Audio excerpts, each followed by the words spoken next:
నమస్కారం, నా పేరు మహిత. ఇప్పుడు నేను ముద్రల గురించి చెప్తాను.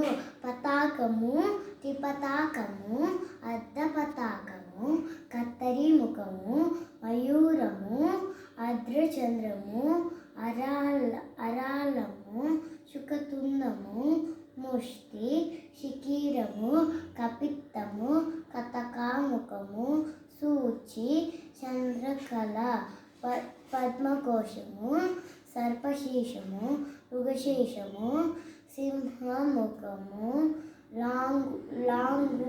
లాంగూలము, అలపద్మము, చతురము, భ్రమరము,